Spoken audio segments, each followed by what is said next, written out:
ಆದರೆ ತಾವು ಇಷ್ಟು ವರ್ಷ ಮಠದ ಕಡೆ ಏಕೆ ಬರಲಿಲ್ಲ ಎಂಬ ಅನುಮಾನ ನಮ್ಮನ್ನು ಬಹಳಷ್ಟು ಕಾಡಿದೆ.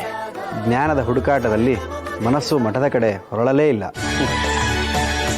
ಯಾದವೇಂದ್ರರೇ, ಸತ್ಯಾನ್ವೇಷಣೆಗೆ ಭೂತ ಭವಿಷ್ಯಕ್ಕಿಂತ ವರ್ತಮಾನದಲ್ಲಿ ಕಳೆದು ಹೋಗುವುದು ಸಹಜವೇ ಸರಿ.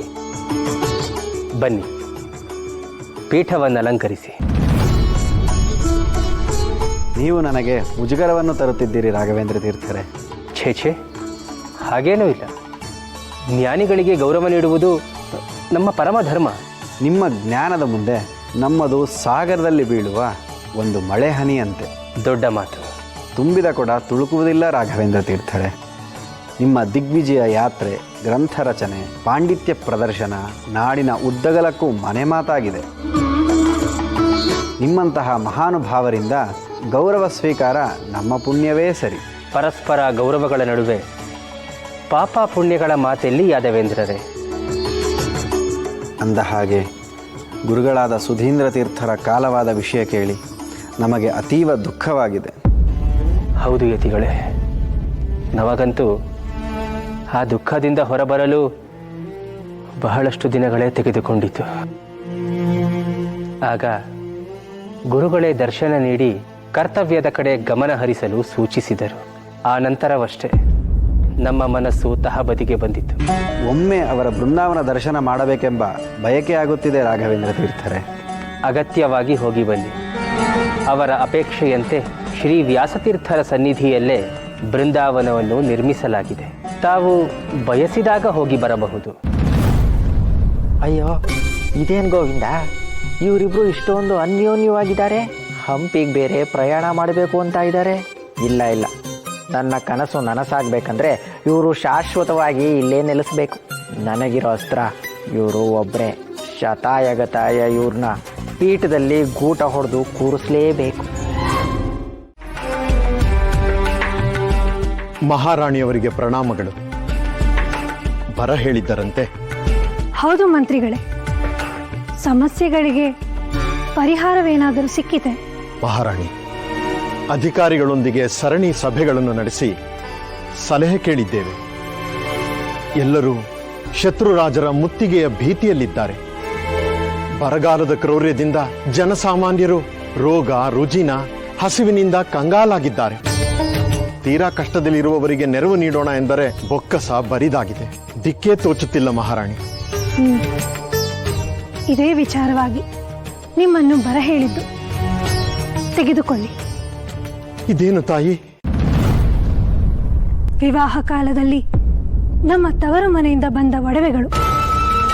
ಇವುಗಳನ್ನು ಮಾರಿ ಬಡವರಿಗೆ ನೆರವಾಗಿ ಸಾಯುವವರ ಜೀವವಾದರೂ ಉಳಿಯಲಿ. ಎಂತಹ ಉದಾರ ಮನಸ್ಸು ತಾಯಿ ತಮ್ಮದು. ಮಂತ್ರಿಗಳೇ, ಪ್ರಜೆಗಳಿದ್ದರೆ ಅಲ್ಲವೇ ರಾಜ, ರಾಜ್ಯ, ಅಧಿಕಾರ ಎಲ್ಲವೂ. ಉಳ್ಳವರ ಬೊಕ್ಕಸದಿಂದ ತೆಗೆದು ಹಸಿದವರ ಜೀವ ಉಳಿಸುವುದೇ ರಾಜಧರ್ಮ. ಹಸಿದು ಸತ್ತವರ ಮೆರವಣಿಗೆಯಲ್ಲಿ ಅಲಂಕಾರದ ಉತ್ಸವ ಅಮಾನವೀಯ. ಜನರಿಗಾಗಿ ಬದುಕುವವನೇ ನಿಜವಾದ ರಾಜ. ಇದನ್ನು ಮಾರಿ ಸಪಾತ್ರರಿಗೆ ಸಹಾಯ ಮಾಡಿ.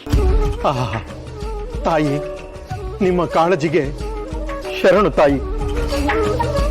ಆದರೆ ಈ ಒಡವೆಗಳನ್ನು ಮಾರಿದರೆ ಧನವೇನೂ ಸಿಗುತ್ತದೆ, ದವಸ ಧಾನ್ಯಗಳೇ ಸಿಗುವುದಿಲ್ಲ ತಾಯಿ. ವರ್ತಕರು ಒಂದಕ್ಕೆ 10ರಷ್ಟು ಬೆಲೆ ಏರಿಸಿಕೊಂಡಿದ್ದಾರೆ. ಮಂತ್ರಿಗಳೇ, ನೀವು ಕಠಿಣ ಕ್ರಮಗಳನ್ನು ಕೈಗೊಳ್ಳಿ. ಕಾಳಸಂತೆಯಲ್ಲಿ ಮಾರಾಟ ಮಾಡುವ ವರ್ತಕರ ಗೋದಾಮುಗಳಿಗೆ ದಾಳಿ ಮಾಡಿಸಿ. ಬಡವರಿಗೆ ದಿನಸಿ ಸಿಗುವಂತೆ ನೋಡಿಕೊಳ್ಳಿ. ಎಷ್ಟು ಸಾಧ್ಯವೋ ಅಷ್ಟು ಇದರಿಂದ ಜನರಿಗೆ ಸಹಾಯ ಮಾಡಿ. ಅಪ್ಪಣೆ. ಹಾಗೆಯೇ ನಮ್ಮ ಗೂಢಾಚಾರರನ್ನು ಜಾಗೃತಗೊಳಿಸಿ. ಶತ್ರುಗಳ ಚಲನವಲನಗಳನ್ನು ಸೂಕ್ಷ್ಮವಾಗಿ ಗಮನಿಸಲು ಹೇಳಿ. ಅದರ ವ್ಯವಸ್ಥೆ ಆಗಿದೆ ಮಹಾರಾಣಿಯವರೇ, ಅದರ ಬಗ್ಗೆ ಚಿಂತೆ ಬೇಡಿ. ಸರಿ, ಹಾಗಾದರೆ ತಾವಿನ್ನು ಹೊರಡಬಹುದು.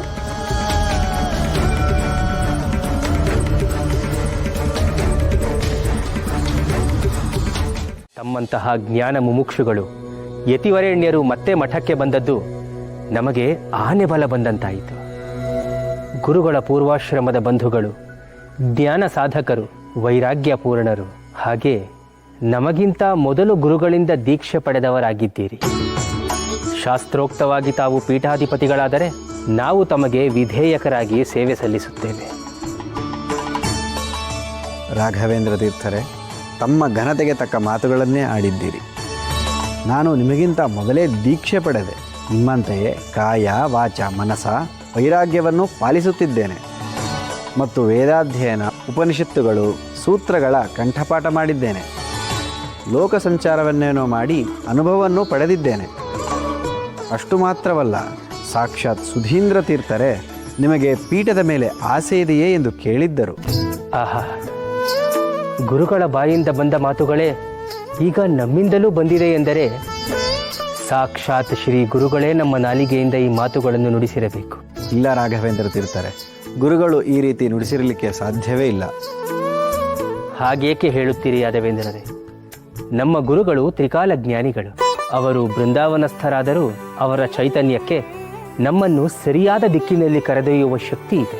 ಅವರ ಶಕ್ತಿಯ ಮೇಲೆ ನಮಗೂ ಅಪಾರವಾದ ನಂಬಿಕೆ ಇದೆ. ಮತ್ತೇಕೆ ಹೀಗೆ ಹೇಳುತ್ತಿದ್ದೀರಿ? ಈ ಸಂಸ್ಥಾನಕ್ಕೆ ನಿಮ್ಮಂತಹ ಒಬ್ಬ ಸಮರ್ಥ ನಿಸ್ವಾರ್ಥ ಸೇವೆಯ ಅನುಭವಿ ಪೀಠಾಧಿಪತಿಗಳ ಅಗತ್ಯವಿದೆ. ತಾವು ಈ ಜವಾಬ್ದಾರಿಯನ್ನು ಹೊರಬೇಕೆಂಬುದೇ ನಮ್ಮ ಆಶಯ ಕೂಡ. ಸದ್ಯದಲ್ಲೇ ಪೀಠಾರೋಹಣಕ್ಕೆ ಸಕಲ ಸಿದ್ಧತೆಗಳನ್ನು ಮಾಡಿಕೊಳ್ಳುತ್ತೇವೆ.